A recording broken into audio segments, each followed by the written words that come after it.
Hello everyone. तो आज हम लोग साइंस का क्लास 10 का 10 इम्पोर्टेंस क्वेश्चन ऐसा डिस्कस करेंगे जो कि सीबीएसई हर साल वो क्वेश्चन पूछ ही लेती है। तो आइए हम लोग देखते हैं पहला क्वेश्चन। तो पहला क्वेश्चन है कि law of reflection. Law of reflection होता क्या है? तो लॉ ऑफ रिफ्लेक्शन ये होता है angle of incident equal to angle of reflection. यानी कि जितना डिग्री से इंसिडेंट रे आएगा उतना ही डिग्री से वो रिफ्लेक्ट कर जाएगा। यानी अगर 30 डिग्री से वो रे आ रहा है, फ्लैट मिरर पे टकराने के बाद वो 30 डिग्री से ही रिफ्लेक्ट कर जाएगा आगे। एंड सेकेंड हम लोग का लॉ आता है incident ray, normal ray and reflected ray all lies in the same plane.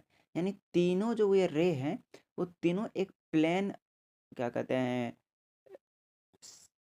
Plane mirror पे एक लाई करेंगे, यानी कि एक ही पॉइंट पे तीनों मीट करेंगे। तो सेकेंड क्वेश्चन आता है हम लोग का बैलेंसिंग केमिकल इक्वेशन। तो केमिकल को बैलेंस तो सभी लोग जानते हैं करने, लेकिन यहाँ पे क्वेश्चन पूछेगा कि क्यों बैलेंस करना ज़रूरी क्यों है। तो बैलेंस करना यहाँ पे इसलिए ज़रूरी है to satisfy the law of conservation of मास।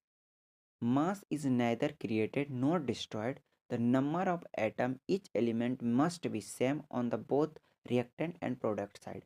यानी कि ये सेटिस्फाई करता है लॉ ऑफ कंजर्वेशन ऑफ मास को। और आप मास को नहीं क्रिएट कर सकते हैं और ना ही डिस्ट्रॉय कर सकते हैं। नंबर ऑफ एटम जो है वो रिएक्टेंट साइड और प्रोडक्ट साइड दोनों इक्वल होना चाहिए। और आप अगर नहीं जानते हैं बैलेंसिंग करने के लिए तो आप सीख लीजिए बहुत जल्द। मेरे पिछले लेक्चर में भी बताया गया होगा कि किस तरह से बैलेंस किया जाता है। आप यहाँ पे एक एग्जांपल दिया हुआ है, Fe करके आयरन का ये है।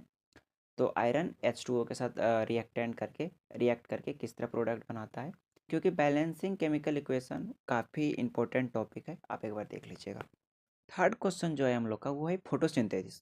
तो फोटोसिंथेसिस क्या होता है? The process by which green plant make their on food, यानी कि ग्लूकोज बनाते हैं using CO2 water and sunlight in the presence of chlorophyll. यानी कि एक प्रोसेस है जो कि ग्रीन प्लांट अपना खाना बनाती है, यानी कि ग्लूकोज बनाती है। वो यूज़ करती है CO2 वाटर और सनलाइट, प्रेजेंस ऑफ क्लोरोफिल। यानी ये सारे चीज़ को क्लोरोफिल के प्रेजेंस में आने के बाद ही खाना बनता है। इसका इक्वेशन है 6 CO2 6 H2O equal to 6 C 6 H12O6 plus 6 O2।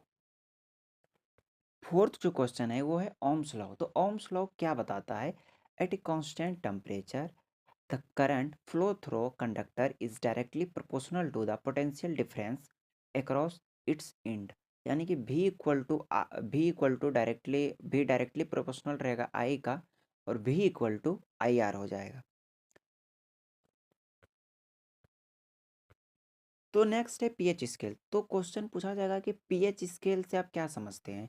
तो measure the concentration of H+ ion solution with pH more than 7 are acidic and pH equal to 7 are neutral and pH less than 7 is basic, यानी alkaline. इसका मतलब ये है कि अगर pH value 7 से plus होगा तो वो बेस होगा, यानी बेसिक होगा, एल्कलाइन होगा। और अगर 7 एग्जैक्ट हो जाता है तो वो न्यूट्रल होता है, यानी कि नहीं वो बेसिक होगा ना ही वो एसिडिक होगा। अगर 7 से लेस है यानी 7 से कम है तो वो एसिडिक हो गया। आप देख सकते हैं ज़्यादा एसिडिक रेड कलर में पाया जाएगा और ज़्यादा बेसिक जो है वो ब्लू कलर में पाया जाएगा। तो नेक्स्ट जो आता है वो है रिफ्लेक्स आर्क। रिफ्लेक्स आर्क एक सेंसरी न्यूरॉन्स है। जैसे कि आपको कोई चीज़ गर्म लग जाता है तो आप तुरंत हाथ हँसका लेते हैं।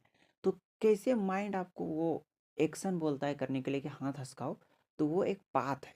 तो यहाँ से पहले स्टिमुलस से रिसेप्टर के पास जाता है, रिसेप्टर से सेंसरी न्यूरॉन पास जाता है, सेंसरी न्यूरॉन से रेले न्यूरॉन पास आता है, वहाँ से मोटर न्यूरॉन पास जाता है, और फिर वहाँ से इफेक्टर के पास जाता है, और वहाँ से फिर रिस्पॉन्स होता है हाथ हँसकाना है या नहीं। It is an involuntary and rapid response. यानी कि ये एक इनवॉलेंट्री एक्शन है एंड ये रैपिड यानी तुरंत ही रिस्पॉन्स करने का कमांड दे देता है ब्रेन। तो नेक्स्ट आता है हम लोग का फ्लेमिंग लेफ्ट हैंड रूल। तो बेसिकली यहाँ पे ये बताया जा रहा है कि अगर जो है 4 फिंगर पॉइंट मैग्नेटिक की तरफ रहा और मिडिल फिंगर जो है वो करंट की तरफ रहा, तो थंब जो होता है, थंब इंडिकेट करेगा डायरेक्शन, फोर्स का डायरेक्शन, कि फोर्स किस साइड में जाएगा।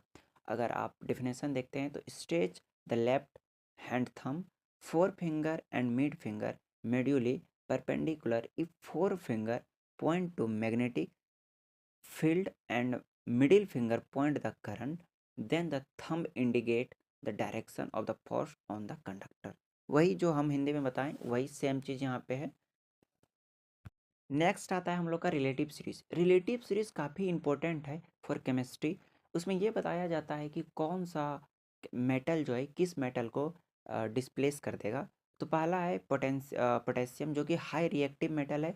सेकंड है सोडियम, थर्ड है कैल्शियम, फोर्थ है मैग्नीशियम, फिफ्थ है एल्युमिनियम, फिर है जिंक, फिर है आयरन, फिर है लेड, फिर है हाइड्रोजन, फिर है कॉपर, फिर है सिल्वर, फिर है gold.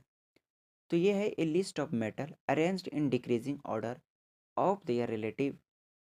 It help predicate if metal can displace another from it salt solution। यानी कि एक रिएक्शन के वक्त किस प्रकार से कौन सा मेटल किसको डिस्प्लेस करेगा वो इसमें बताया गया है। हाई मेटल जो हाई रिएक्टिव मेटल वो लो रिएक्टिव मेटल को डिस्प्लेस कर देता है। तो नेक्स्ट आता है हम लोग का मेंडल्स मोनोहाइब्रिड क्रॉस। यानी कि इसमें ये पता चलता है क्रॉस करने के बाद कि बच्चा जो है या फिर ये प्लांट जो है वो छोटा होगा या बड़ा होगा। तो ये F2 जनरेशन का एग्जाम यहाँ पे दिया गया है एक छोटा सा graph. During gametes formation alleles segregates so each gamete get only one F2 so a 3:1 phenotypic ratio tall and dwarf. यानी कि 3% चांस रहता है ये इस ग्राफ के मुकाबले कि वो टॉल ही होगा और 1% चांस रहता है यानी कि थर्ड बाई फोर्थ रहता है कि वो टॉल होगा और 1/4 रहता है कि वो ड्राफ्ट होगा। यानी कि इस टेबल के मुकाबले अब आप देख लीजिएगा क्या टेबल है आपका। यानी कि 75% चांस है कि वो लंबा ही होगा और एक 25% चांस है कि वो छोटा होगा।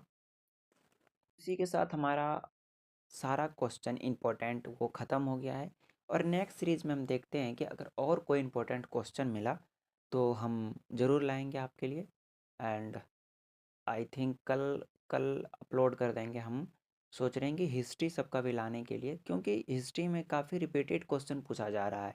मैप से काफ़ी इम्पोर्टेंस सारे या फिर बोल सकते हैं कि काफ़ी लिमिटेड क्वेश्चन आता है मैप से। तो कोशिश करेंगे जल्दी लाने के लिए। आप चैनल पे बने रहें, नोटिफिकेशन ऑन करके रखें, सब्सक्राइब करके रखें, जिससे पता चल जाएगा इंपॉर्टेंट क्वेश्चन कब आने वाले हैं। Thank you for watching the video. Have a good day.